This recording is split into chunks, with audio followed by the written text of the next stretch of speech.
Good evening and welcome to Poland Daily. I'm Nicholas Richardson and this is the news.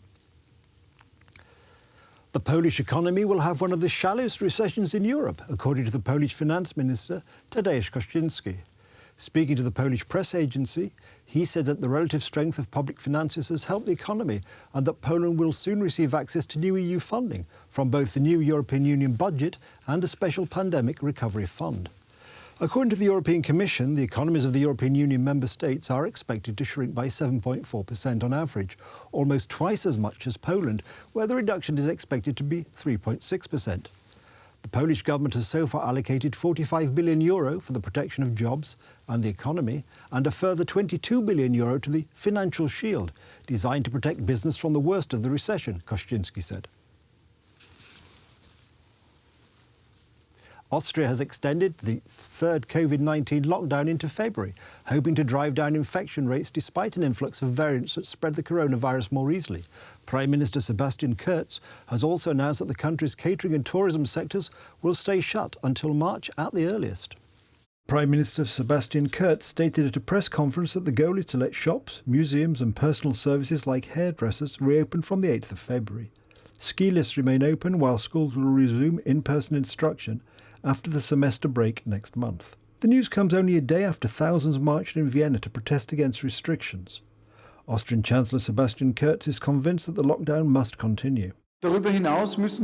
Furthermore, we have to inform you that it was necessary to extend the lockdown, including restrictions on outdoor activities. The experts agree that the infection rate must be lowered to an incidence of 50 or even ideally to 25 in order to open up again.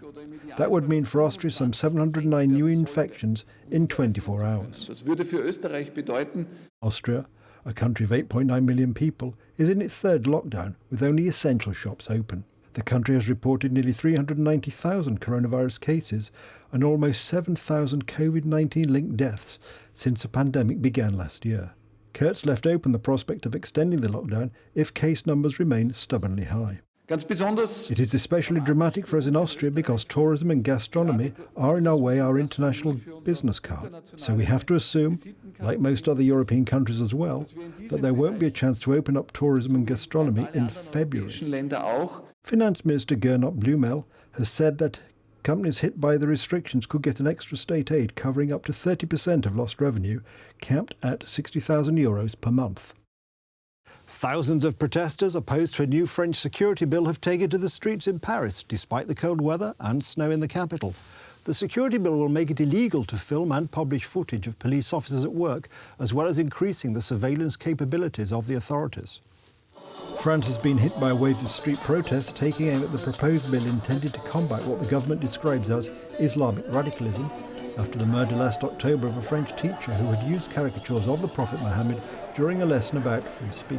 Many of the protesters were worried about the new bill being vague on key points. Some things were identified straight away in the security bill, but others were noticed later on, for example the case of drones. The French data privacy watchdog came out about this, but it can't enforce anything. Their decisions are only recommendations. And so I'm very worried about this bill, but also the texts which layer on top of each other. Tens of protests were held on Saturday across France, part of a string of protests which have sometimes turned violent in the past 3 months. Members of the Yellow Vest movement also took to the streets in solidarity. We protest regularly on Saturdays because we want to keep the fire alive for when the wind of rebellion will blow and will revive the flames and end up in a great rebellion. The bill is part of French President Emmanuel Macron's drive to get tough on law and order ahead of the elections in 2022. His government has also said that the police need to be better protected from online hate. NASA has performed the first static fire test of the engines of the rocket that is planned to take humanity back to the moon again. The Space Launch System is expected to place a man on the moon again as soon as 2024.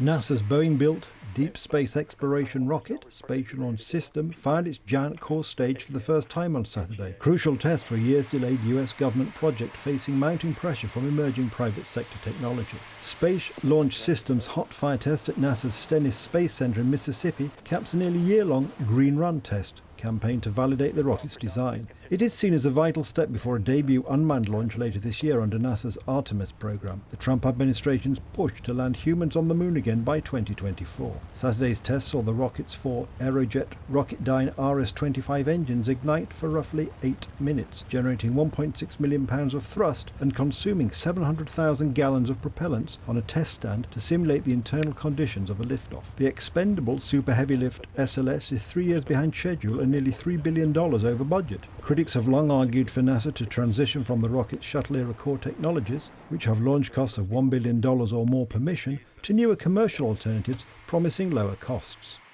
That's the news. Thank you for watching. Stay with us for the weather, Polar Daily Business and more programmes. But from me, it's have a good night and a better tomorrow.